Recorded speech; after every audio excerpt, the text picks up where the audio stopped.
I'm Eleanor S. Anang from VSRT3C.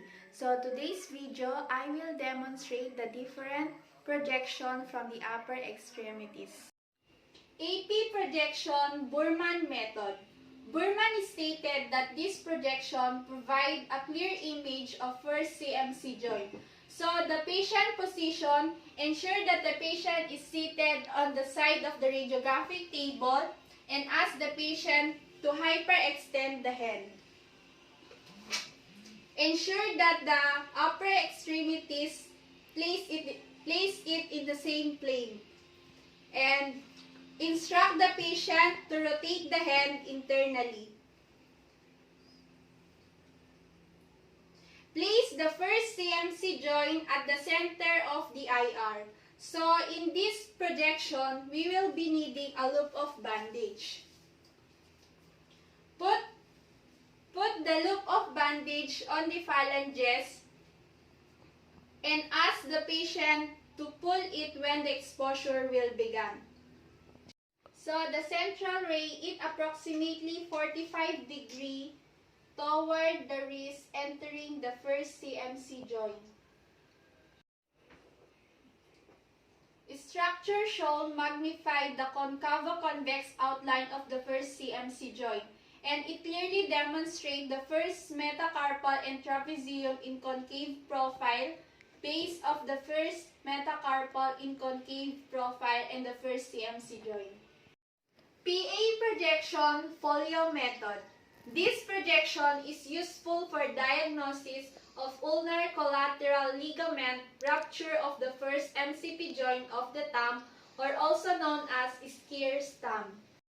The patient position is seated facing on the radiographic table. And always remember that this projection is a bilateral, so the image receptor must be in crosswise. This projection needs a rubber band and a medical tape. Place the hand of the patient resting on the ulnar side and abduct the thumb. Place it in PA projection. Ensure that the thumb of the patient at the center of the image receptor and the thumb placing parallel to the longitudinal axis of the long axis of the IR. The rubber band and a medical tape must be placed in correct position. Place the rubber band at the distal tip of the phalanges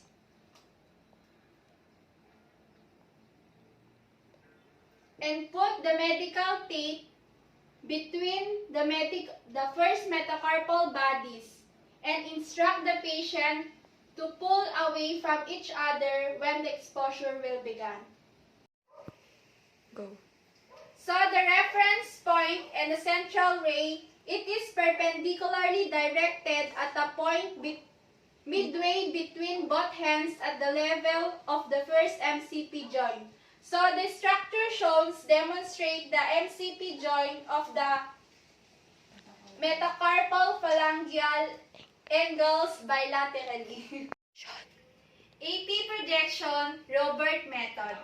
This projection gives a clear view of first CMC joint. So the patient position must seated at the end of the radiographic table and low enough to place the long axis of the upper extremities at the same level. So, ask the patient to rotate the hand internally and place the thumb in AP projection. The central ray for Robert method, it is perpendicularly directed entering the first CMC joint. There are authors that modified the Robert method. The first author is Long and Raffert, and the second is Lewis method. For Long and Raffert, the central ray must be angled approximately 15 degrees entering the first CMC joint. While the Lewis modification, the central ray must be approximately 10 to 15 degree entering the first MCP joint. And the structure shown shows the first CMC joint free from superimposition of the soft tissues of the hand, and it clearly demonstrates the first CMC joint free from superimposition of the hand or other bony elements. First metacarpal with the base of convex profile and the trapezium. PA projection of the head. Ensure that the patient is in sitting position at the end of the radiographic table. Flex the elbow approximately 90 degrees. Make sure that the digits of the phalanges is separated for the better demonstration of the phalanges. Ensure that the third MCP joint of the patient placing at the center of the IR. So in this projection, we will be using a secondary marker and a 40 inches SID. So the central ray is perpendicularly directed entering the third MCP joint. So the structure shows in this projection are phalanges individually and the first to fifth metacarpal and the distal carpal bone, and it also shows the open MCP joint and the interphalangeal joint spaces. PA oblique lateral rotation. So the position of the patient is still seated at the end of the radiographic table, resting the forearm of the patient on the table with the hand pronation, and the palm resting on the IR. Rotate the hand approximately 45 degrees laterally or externally, and ensure that the obliquity will not overlap the metacarpal head. So the central ray is perpendicularly directed entering the third MCP joint.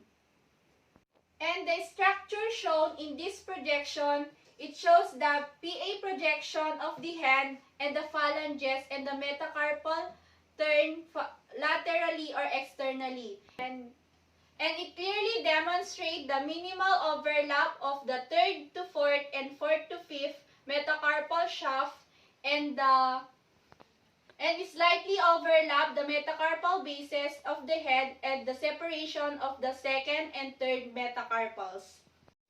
AP oblique medial rotation Norgard method. So this projection gives a diagnosis for an early rheumatoid arthritis. So the position of the patient is in seated position facing the X-ray table. So place the hand of the patient in supine position. So from supination, rotate the hand of the patient 45 degrees medially. So the digits are normally extended, but this projection is being modified to ball catches position. So the phalanges of the patient is in arc as if in catches a ball. So this projection, we will be using a marker, so we will be placing on the right side. The central ray and the reference point is perpendicularly directed medially entering between both hands at the level of MCP joint. So the structure shown in this projection, it shows an 45 degree oblique projection of both hands. And it clearly demonstrates the both hands and carpal area to the distal tip of digit and metacarpal hands free from superimposition. Lateral projection of the head. In lateral projection, there are 3 steps. So the first step is lateral extension. This projection is useful in demonstrating the anterior and the posterior displacement factor of the hand. The position of the patient is in seated position at the end of the radiographic table. So the hand of the patient is resting on the ulnar side. This projection is lateromedial because the X-ray beam is entering to the lateral surface of the hand, then exit to the medial surface, and ensure that the phalanges is completely superimposed to each other, and the metacarpal are also superimposed from second to fifth. Then the first digit must be abducted. So the reference point here is the second MCP joint, and so the central ray is perpendicularly directed entering the second MCP joint. And the structure shown in this projection, it shows the phalanges is completely superimposed, and metacarpal is completely superimposed, and the distal carpal bones. So the second step is lateral inflection. So flex the hand of the patient into a natural arc as if it is forming a letter C. When you flex the hand of the patient, ensure that the position is intralateral where the metacarpal and the phalanges are superimposed. So the central ray is perpendicularly directed entering the second MCP joint, and the structure shown, it shows the lateral image of the bony structure and the soft tissues of the hand in normal flex position. Lateral projection, fan lateral. This projection demonstrates the phalanges individually. So ensure that the hand of the patient is resting on the ulnar side. And the metacarpal is still superimposed. Then separate the phalanges individually and form it like a fan.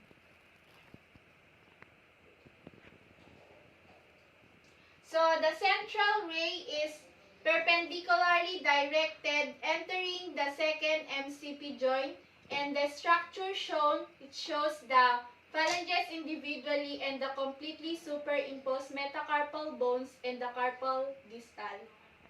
AP projection of the wrist. This projection only be done when the patient cannot be positioned using the PA projection. So the position of the patient is seated at the end of the radiographic table. So instruct the patient to flex the head into supine position.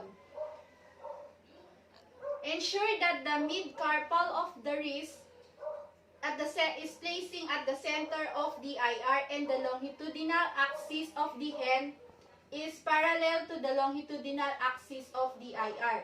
So the central ray is perpendicularly directed entering the mid-carpal joints. And the structure shown, it shows the better demonstration of the metacarpal interspaces. Projection of the wrist.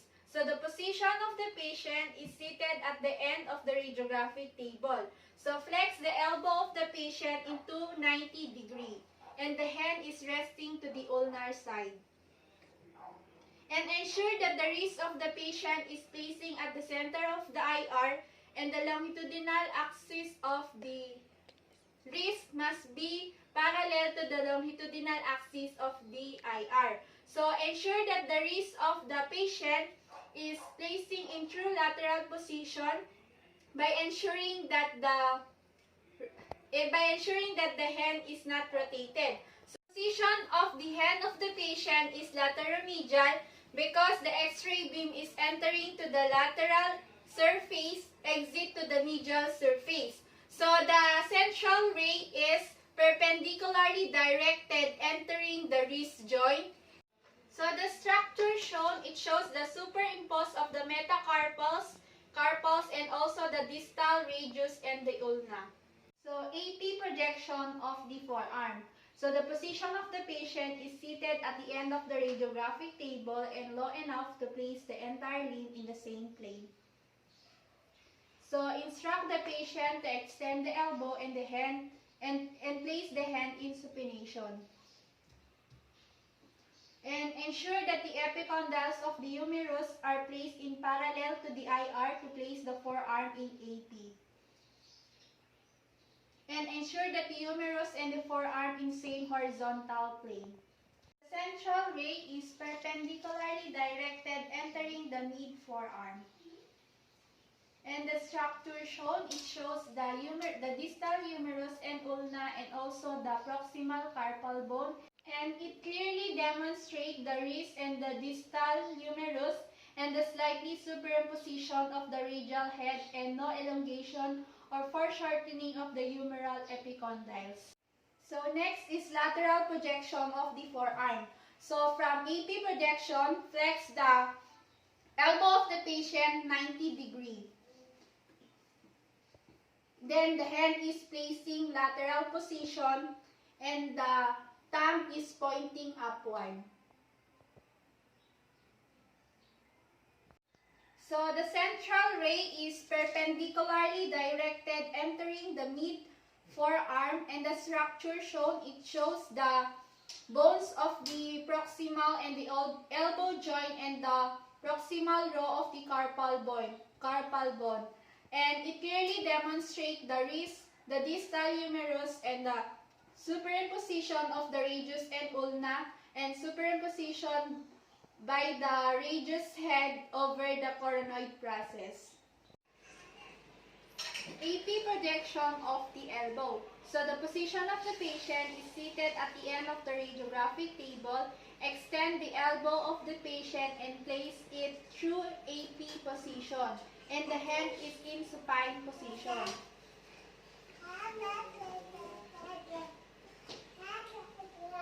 And ensure that the patient is seated low enough to place the forearm and the humerus in same horizontal plane.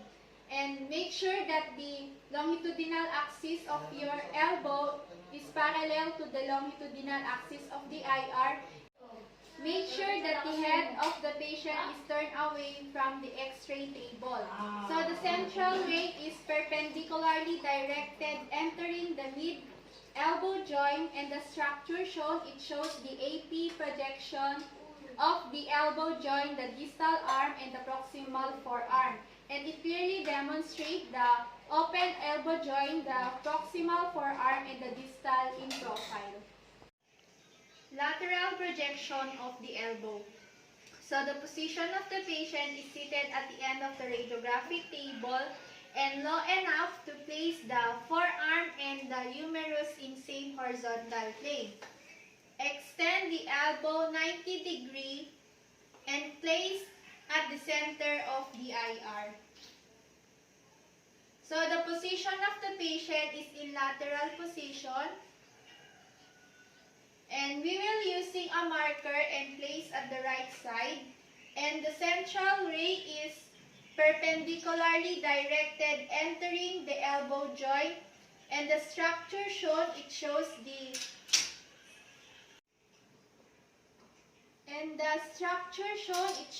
lateral projection of the elbow joint, the distal arm, the proximal forearm, and it clearly demonstrates the elbow 90 degree and superimposed epicondyle of the humerus. Radial head, lateral projection, lateromedial, 4-position series. So the position of the patient is seated at the end of the radiographic table and low enough to place the humerus in contact with the table.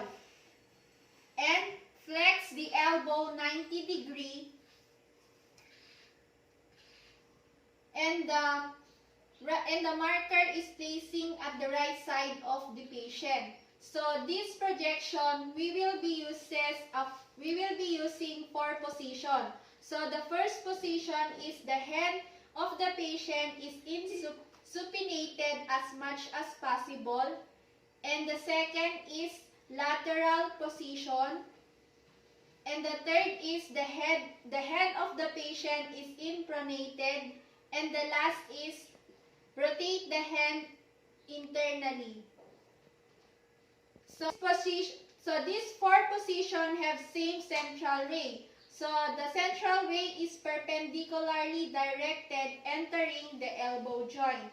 and the structure shown and the first and second position. And so the image shown for the first and second position, it shows the radial tuberosity facing anteriorly, and the third to fourth position shows the radial tuberosity facing posteriorly. Distal humerus acute inflection.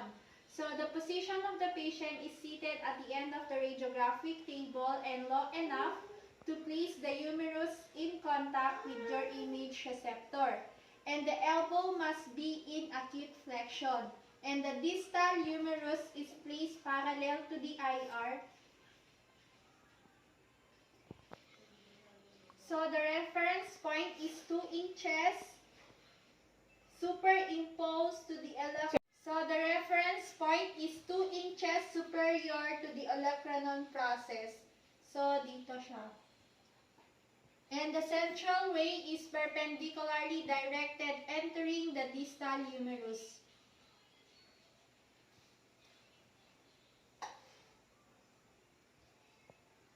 And it shows the superimposed of the forearm and the humerus and the closed elbow joint. Distal humerus partial flexion.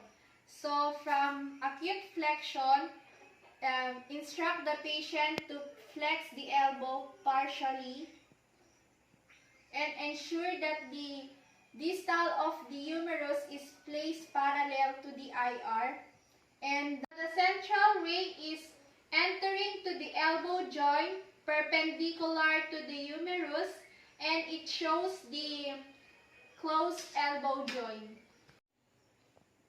Proximal forearm acute inflection. So the position of the patient is seated at the end of the radiographic table and low enough to place the humerus and the forearm in same horizontal plane. Then flex the elbow in acute flexion. So the reference point is 2 inches inferior to the olecranon process. So dito siya. So the central ray is perpendicularly directed entering the forearm. And the structure shown, it shows the open slightly elbow joint. Proximal forearm partial flexion. So the position of the patient is seated high enough, and the elbow must be placed at the center of the IR. So yung humerus natin is nakaangat, and the elbow is placed parallel to the IR. So the central ray is perpendicularly directed entering the mid-elbow joint. So the structure shown, it shows the proximal forearm when the elbow cannot be fully extended, and it clearly demonstrates the proximal radius ulna without rotation or distortion, and the partially open elbow joint and the foreshortened distal humerus. PA and PA axial projection referred long method. So the position of the patient is seated at the end of the radiographic table, then flex the elbow 90 degree, then the head is impronated. Ensure that the carpal must be centered at the IR, then the hand is in ulnar deviation. So this projection is proposed by Long and referred. It is a series of projection. For the PA, the central ray is perpendicularly directed entering the mid-carpal area, and for the PA axial projection, have a triangulation for the central ray. So for the first is 10 degree entering the scaphoid, second is 20 degree entering the scaphoid 2, and the last is 30 degree entering the scaphoid.